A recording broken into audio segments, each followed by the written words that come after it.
जितने भी आप यहाँ बैठे हो, आज तक या आगे जितना भी समय आपका भी है यहाँ इस संसार में, आप सब अभी तक शरीर का पोषण कर रहे थे। शरीर का पोषण जानते हैं ना, भोजन कराना।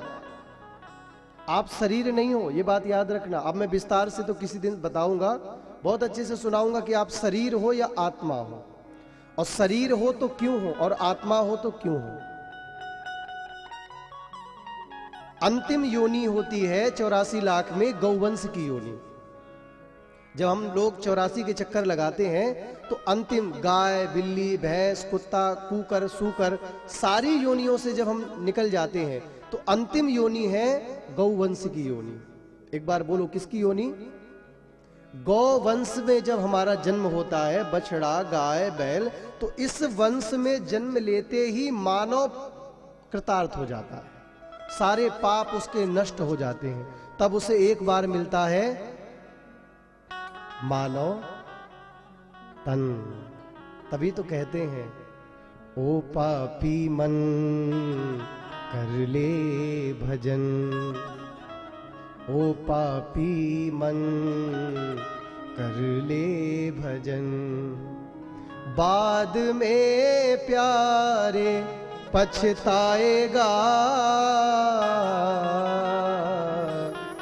जब पिंजड़े से पंछी निकल जाएगा, पिंजड़े से पंछी निकल जाएगा।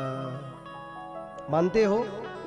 ये पिंजड़ा है, ये किराए का शरीर है। मेरी माँ, जितने भी यहाँ बैठे हो, इस भूल में मत रहना। आज से जितने दिन यहाँ आपके गए पूर्व के, आपने सबने अभी तक शरीर का पोषण किया है। मैं भी इस श्रेणी में हूं।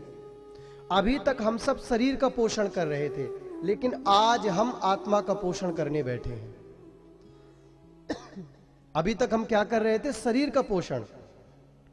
सब शरीर की इच्छाएं तो पूरी कर रहे थे, भोजन कराना, बच्चों का ध्यान रखना, रिश्तेदारियां निभाना, घर बनाना, मकान बनाना, विवाह करना, ये सब शरीर का पोषण है।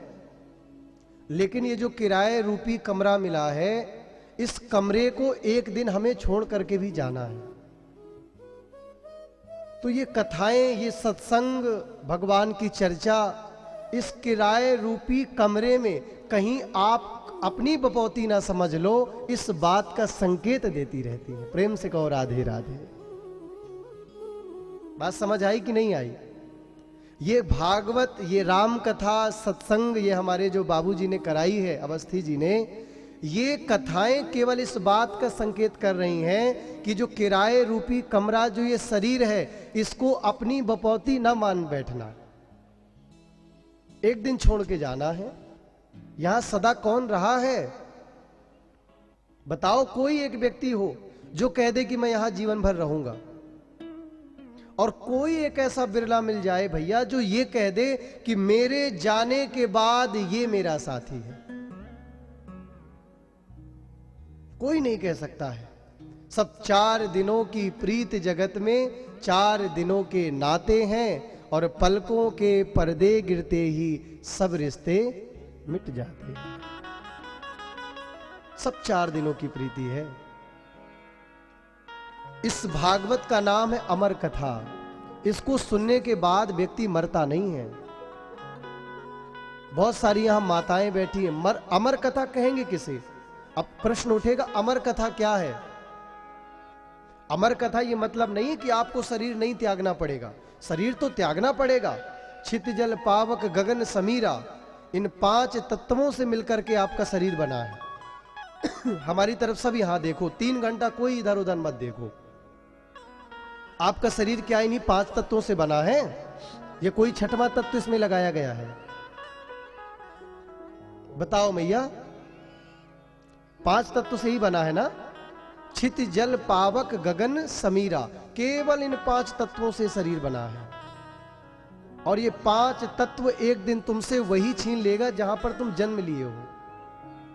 बालक आता है, जमीन पर होता है, और ये 5 तत्व तुम्हारे जाने के बाद जमीन ही तुमसे ले लेगी। और जितने दिन का जीवन है, उतने दिन में अनेक प्यार की बयार चलेगी। क्या बोलते हैं? बयार। बयार समझते हो? बयार मीन्स हवा। हवा का पहिया चलता है, धीरे धीरे चलता है। ये बयार ही तो है। हवा है क्या? ये बयार चल रही है। जीवन कभी किसी का रुका है क्या? आपके ना रहने पर भी भगवान प्रकृति को बना रहे थे, और आप रहोगे तब भी वो प्रकृति को बनाएंगे। तो ये उसकी प्रकृति, ये चलती रहेगी। लेकिन हम सब जिसके लिए यहां पर आए हैं, जिस कार्य के लिए आए हैं, जिस भगवत प्राप्ति के लिए जीवन में आए हैं, वो कार्य हमसे ना छूटे, इस बात का विशेष ध्यान हमें भागवत की कथा दिलाती है।